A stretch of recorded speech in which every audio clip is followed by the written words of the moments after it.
I'd like to share a story about when I first got into what's now known as the learning and development profession back on August 6th, 1979. Yeah, a long time ago.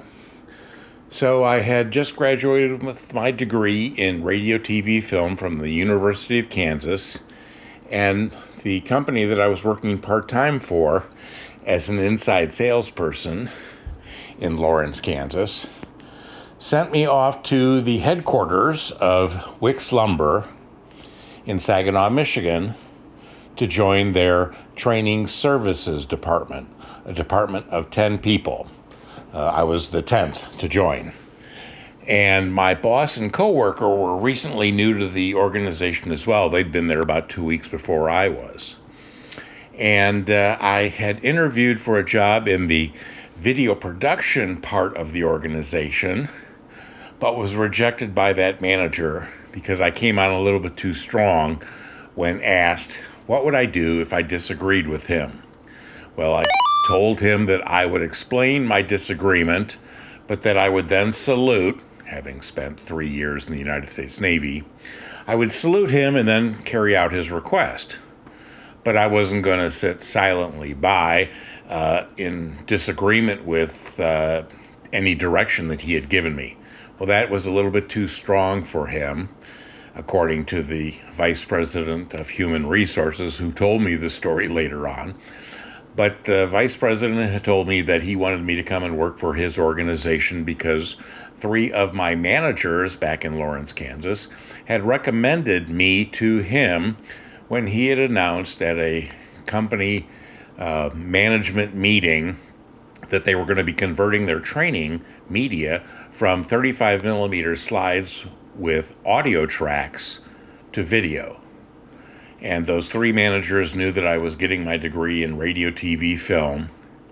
And so they came up to him independently, separately at that management meeting and told him he needed to hire me. So he was kind of impressed with that. And so that's how I got the job. So on my first day in Saginaw, Michigan, at the headquarters complex, because we were in a separate building from the headquarters building itself, I was given 3 things by my new manager. And I read the first thing that first morning. And it was a 1970 newsletter from the Praxis organization, which was the consulting firm of Gary Rumler and Tom Gilbert. And these are people I didn't know anything about, but soon would become to view them as my mentors, indirectly at first, and then directly with Rumler later on. But they had a newsletter article titled Guidance, The Short Way Home. And this was from 1970, and I'm reading this in 1979, and my manager told me that, okay, this guidance stuff is already called job aids. So this is all about what nowadays is called performance support. But in their newsletter article, they said that this was a better route a lot of the times when people did, so we too often were forcing people to memorize everything when the performance back on their jobs didn't necessarily require them to memorize everything. And so my language for this nowadays is that unless the performance context demands a memorized performance response, and if it allows a referenced performance response, then we should default to performance guides or performance support or job aids or guidance. It's been called many, many things over the years, instead of a learning experience, or what back in the day we used to call a training program.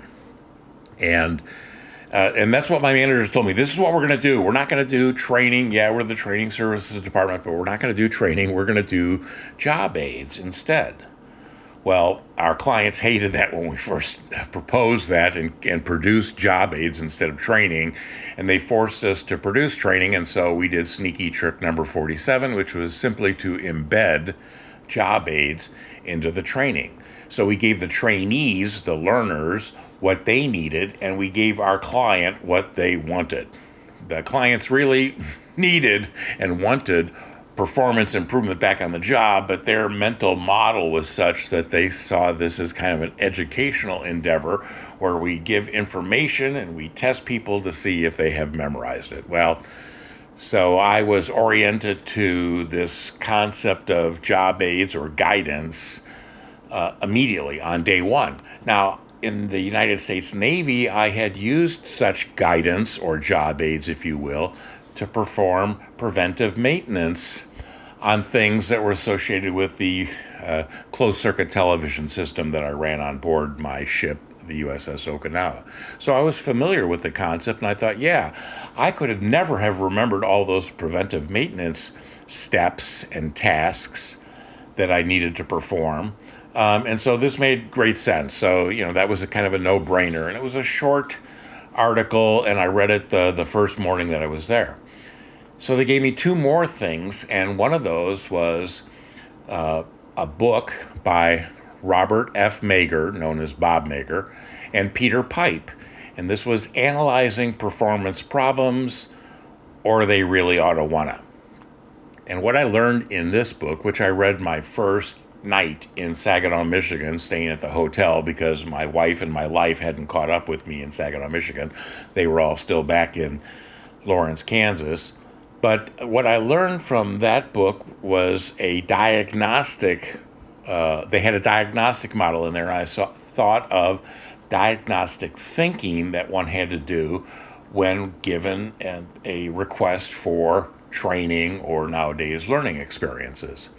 And so what my takeaway from that was, okay, most of the time a request for learning or training wasn't the solution that was really required, especially if you were trying to solve a performance problem. If you were, doing this for new hires, well then, new hires need instruction, need training, need learning to help them master their performance requirements back on the job. But most requests for training or learning experiences are because there's some perceived performance problem and there's a knee-jerk reaction to default to learning as the solution. And of course, when it's not, then we should be much chagrined because we didn't guide our client to the right solution that addressed the real root cause of their performance problem or opportunity. And so there's a lot of talk about, don't be an order taker, push back, challenge, question, blah, blah, blah. Well, think about that for a moment.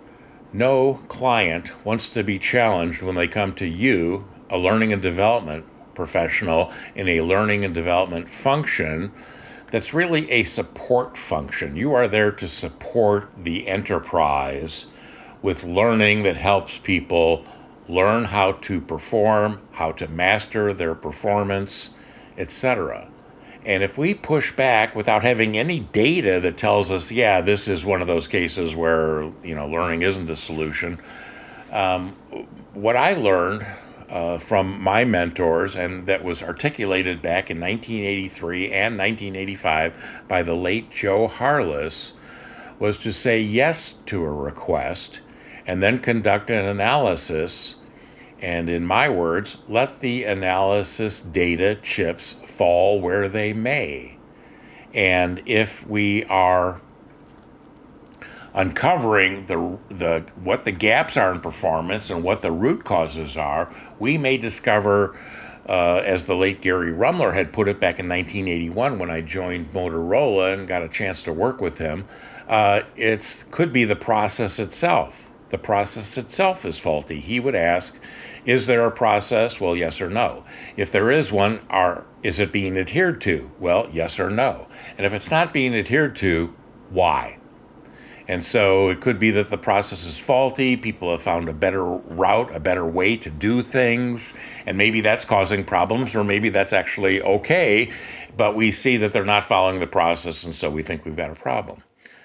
The second thing Rumler said he would look at would be the consequence system. He would give the performers, the learners, the benefit of the doubt and look at things external to the individual performer. Now, this kind of matches up with what the late quality guru W. Edwards Deming talked about, that 94% of the problems are due to the system, which is in control by management and is not in control by the individuals or the teams. You have some systemic issue, root cause that needs to be addressed, and it's usually not the people. And while, yes, people need to be trained for their jobs and prepared to do their jobs, but if you've got performance problems, it's usually not the individual people. So Rumler and Deming were kind of aligned in all of that, using different language and developing their thoughts in parallel paths, if you will.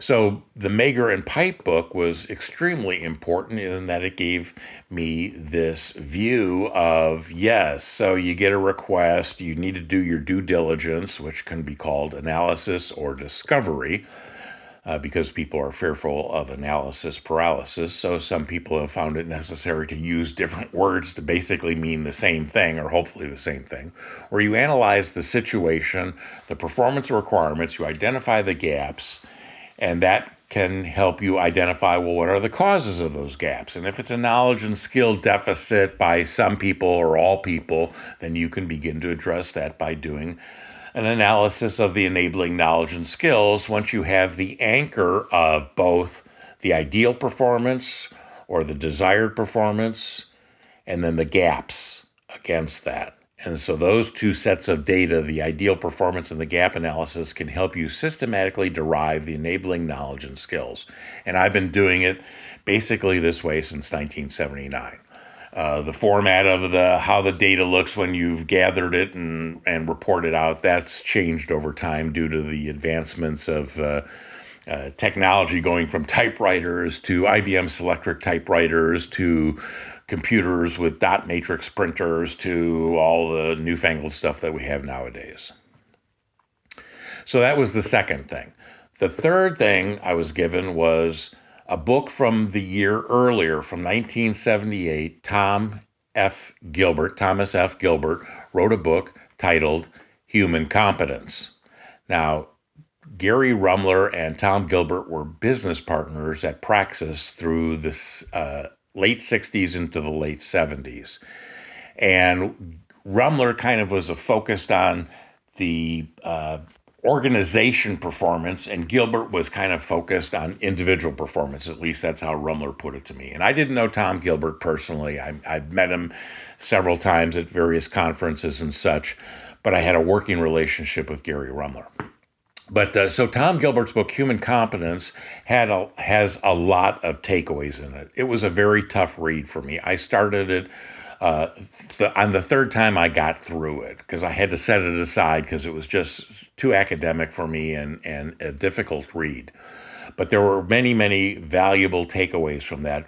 But the biggest influence on me was Gilbert bemoaning what he called the cult of behaviors. And this is relevant today because today we're stuck in the cult of skills.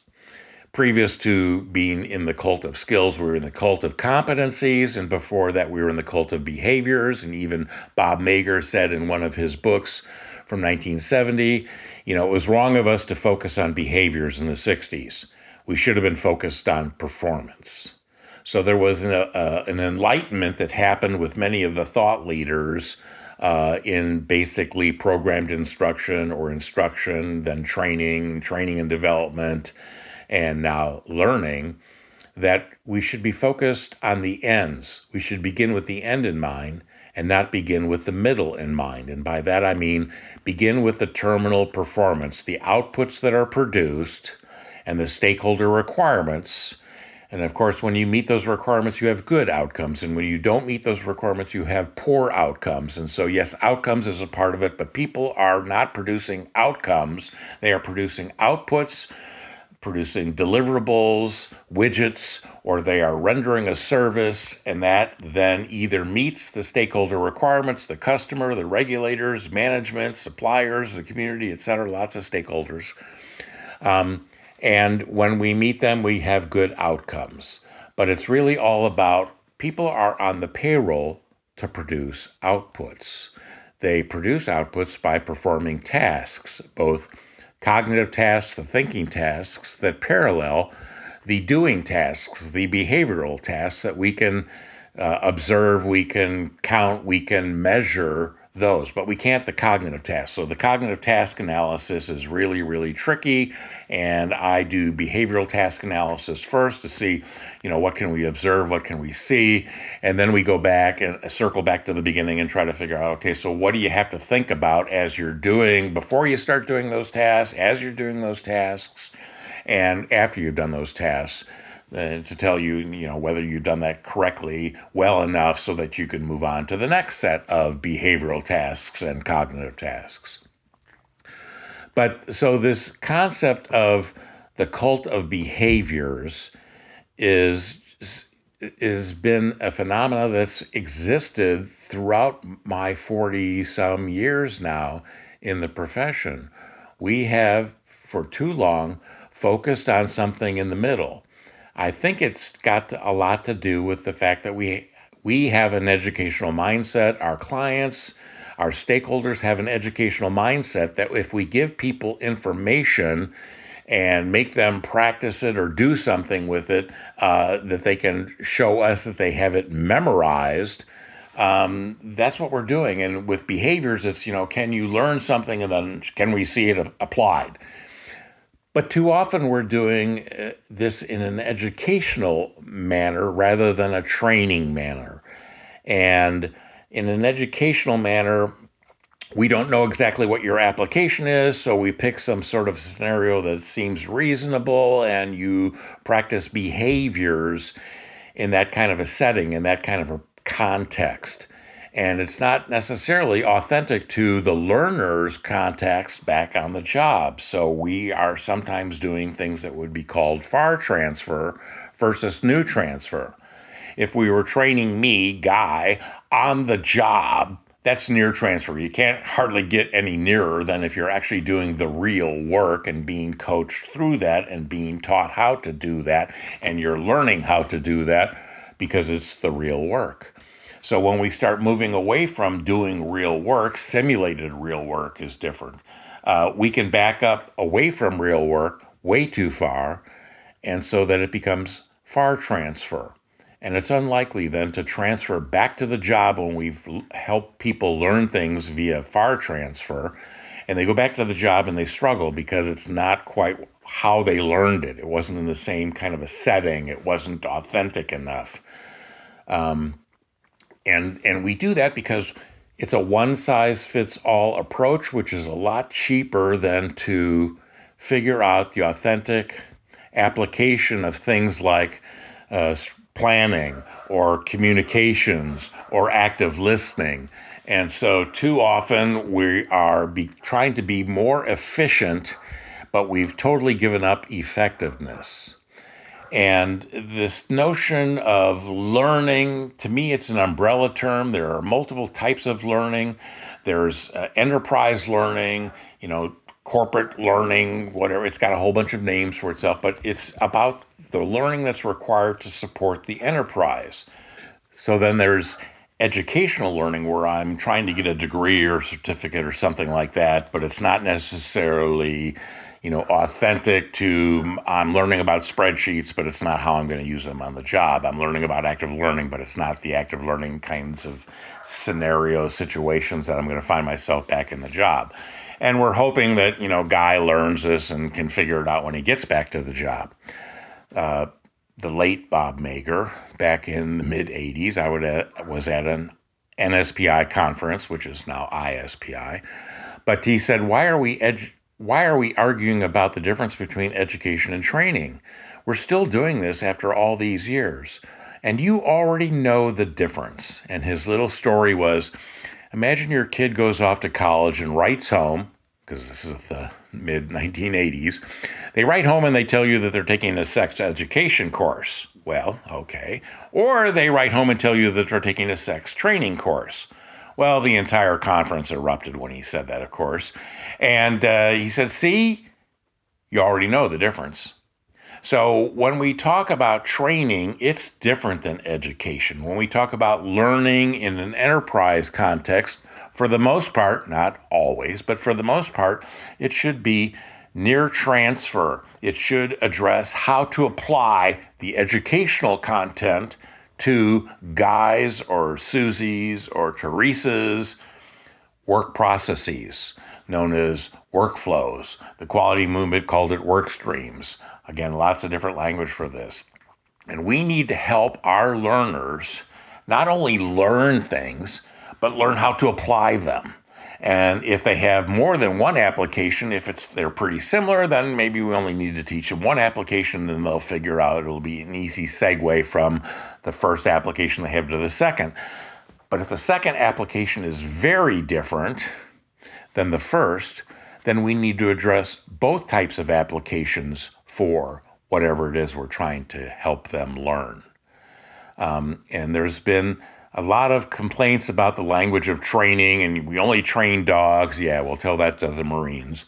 But so the word training really has meant, and maybe that's been watered down, and maybe it's been changed too much, and maybe it's been misused, and we've called things training when they weren't, so it's gotten a bad name. But training is learning how to do something very specific in the context of the job. And on-the-job training is training on the job, learning how to do the job right there in the job as you're doing it, being coached, being given feedback on what you did well, what you didn't do so well, and let's try that again. And so that's what's often missing from our approaches. And so that was the big takeaway for me out of Gilbert's 1978 book, Human Competence, was the cult of behaviors.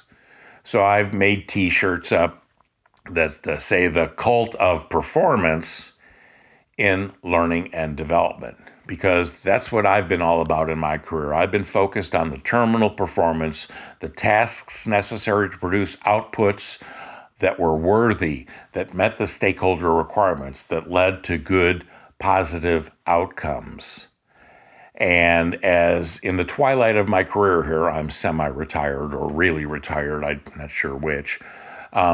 My goal is to help push the performance orientation, the performance-based approaches that I learned, because I think that that's been missing since before I got into the profession way back in 1979. I hope this has been helpful to you. Please check out a lot of the free resources I have on my archive site. You can find the URL to that in the show notes. Thank you.